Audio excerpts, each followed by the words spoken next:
আসসালামু আলাইকুম, বিসমিল্লাহির রহমানির রহিম। আশা করি সবাই ভালো আছেন। আলহামদুলিল্লাহ, আমিও ভালো আছি।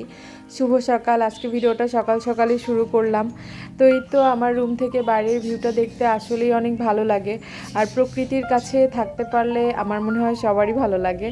এই তো সকাল সকাল আমি রুমটা ঝাড় দিয়ে নিচ্ছিলাম একটু, যদিও রুমটা আগের দিনও ঝাড় দেওয়া হয়েছিল, তো এর জন্যই আর কি অতটা ধুলাও হয়নি। তো মোটামুটি আর কি ঝাড় দিয়ে নিচ্ছিলাম। প্রতিদিনই সকাল সকাল উঠে ঘর ঝাড় দেওয়াটা আমি আমার মা চাচিদেরকে দেখছি, তো এটা একটা অভ্যাস হয়ে গেছে আর কি। তো এখানে যে ল্যান্টেনা ফুল ফুটছে, আমার আগে একটা গাছ ছিল, সে গাছে এত পরিমাণ ফুল ফুটতো, বাট গাছটা হচ্ছে মারা গেছে। প্রচুর মাঝখানে বৃষ্টি হলো, বন্যা হলো, তো এর কারণে আর কি মারা গেছিলো। তো এইখানে এই যে আমি জানি না এটার নাম কি, বাট আগাছা বলতে পারেন, এত পরিমাণ হয়ে জায়গাটা পুরো কভার করে ফেলছে, কিন্তু দেখতে না ভালো লাগছিল আর কি। তো এই তো তারপরে আমি হচ্ছে এখন যেহেতু শীতটা অলরেডি কমে গেছে, তো আমার মনে হয় যে কাঁথাতেই কাজ হয়।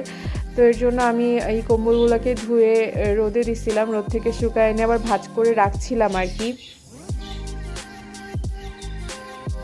এখানে জায়গাটা না একদমই ভরে গেছে এইসব বাটি, মানে বাটি দিয়ে। তো আমার মানে জায়গাটা এখন খালি করাটা প্রয়োজন, তো আমি এগুলোই গোছায় রাখছিলাম। আর এখানে পানি গরম দিয়েছিলাম, কজ হচ্ছে ডাল ভেজা রাখবো, ডাল বাটবো আর কি, বাটার জন্যই ভেজা রাখবো। আমার মনে হয় যে ব্লেন্ডারে ব্লেন্ড করার থেকে যে চপের জন্য যে ডালটা করা হয়, ডালের মানে ডালের যে ইয়েটা তৈরি করা হয়, চপটা তৈরি করা হয়, সেটা মনে হয় যে বেটে দিলেই আমার মনে হয় বেশি স্বাদটা পাওয়া যায়।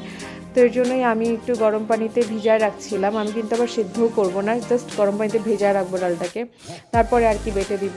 তো এইখানে আমি যে জিরাগুলো বেটে নিচ্ছিলাম, জিরা, পেঁয়াজ, রসুন, তারপরে হচ্ছে আদা, এগুলো আমি বেটে নিচ্ছিলাম। আমি কয়েকদিনের জন্যই বেটে ডিপে রেখে দিই, তাহলে হয় কি প্রতিদিনের যে ঝামেলাটা সেটা হয় না।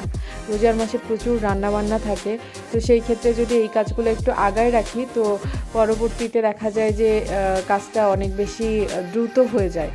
তো এর জন্য এখানে আমি পরে আদাগুলা কাটছিলাম, কেটে আবার এখানে আদাগুলাকে আমি ভালো করে ধুয়ে রাখতেছিলাম। যেহেতু বাটা লাগবে, সেহেতু তো আমি ডিরেক্ট দিয়ে দিতে পারি না, কাটার পরে অবশ্যই একটু ধুয়ে নিতে হবে। সেটা যে কোনো জিনিসই আপনি কাটার আগেও একটু ধুবেন বা কাটার পরেও একবার ধুবেন। তো এটাতে হয় কি যে মানে যদি কোনো জীবাণু থেকেও থাকে, তো আমার মনে হয় সেটা অনেক বেশি কমে যায়। তো এই তো আমি এখন পেঁয়াজ রসুন বাটবো আর কি। আর বাইরে থেকে এত বেশি সূর্যের আলো এসে পড়ছে যে যার কারণে মানে অনেক বেশি সাদা দেখা যাচ্ছিল, এমন মানে ভিডিওটাও ক্লিয়ারলি হচ্ছিল না। এই তো এখানে আমার অলরেডি সব কিছু বাটা হয়ে গেছে। আমি এখানে আদা, জিরা, পেঁয়াজ রসুন বেটে রাখছি। এটা আমি হচ্ছে ডিপে রেখে দিব, মানে যখন যতটুকু প্রয়োজন তখন ততটুকু বের করে করে নিব আর কি। বা আপনারা চাইলে নর্মালেও রাখতে পারেন। তো আমি আপাতত নর্মালেই রাখবো, যেহেতু আমার আবার কিছু সময়ের মধ্যেই লাগবে, তো এর জন্য আমি এটা নর্মালেই রেখে দিব।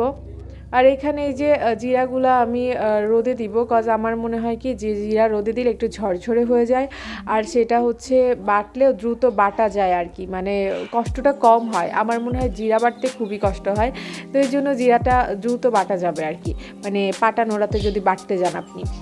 তো সেই ক্ষেত্রে আমি এই তো এটাকে ছাদে দিয়ে আসলাম আর কি, ছাদে রোদটা ভালো পাবে, এর জন্যই ছাদে দিয়ে আসলাম। আর এই যে এখানে হচ্ছে বিটরুট, তো আশা করি সবাই চিনেন, তো বিটরুটই হচ্ছে দেওয়া ছিল। এটা আর কি শুকায়ে যদি রাখা হয়, তো এর জন্য এটা দিয়ে আবার শরবত করা যাবে। যদি শুকায়ে রাখা হয় তো শরবত বানায় এটা খাওয়া যাবে আর কি। তো এর জন্য এটাকেও রোদে দেওয়া ছিল, তো আমি এটাকে একটু নাড়ে দিচ্ছিলাম, কারণ নিচের দিকে এখনও শুকায় নাই, তো আরও হয়তো 1-2 দিন রোদে দেওয়া লাগতে পারে। বিটরুট কিন্তু শরীরের জন্য খুবই ভালো, স্কিনের জন্যও ভালো, তো আমার মনে হয় যে সবার খাওয়া উচিত। তো এই যে ছাদ থেকে এসে নিচে এসেই হচ্ছে এখানে আমার পাশের বাসায় একজন ভাবি হচ্ছে ধনিয়া পাতা ভর্তা করবে, এর জন্য সেটাকে আর কি ভেজে নিচ্ছিল। সে বলল যে সে হচ্ছে ইয়ে দিয়ে রসুন পেঁয়াজ দিয়ে ভালো করে ভেজে এটাকে ভর্তা করতে হয়। তো যাই হোক, তারপরে আমি আবার আমার পাখির কাছে চলে আসলাম, ওদের কাছে আমি তুলসী পাতা খেতে দিছি। তো বাচ্চাগুলো অনেক বড় হয়ে যাচ্ছে। তো যাই হোক, আজকে এই পর্যন্তই। আল্লাহ হাফেজ, ভালো থাকবেন সবাই।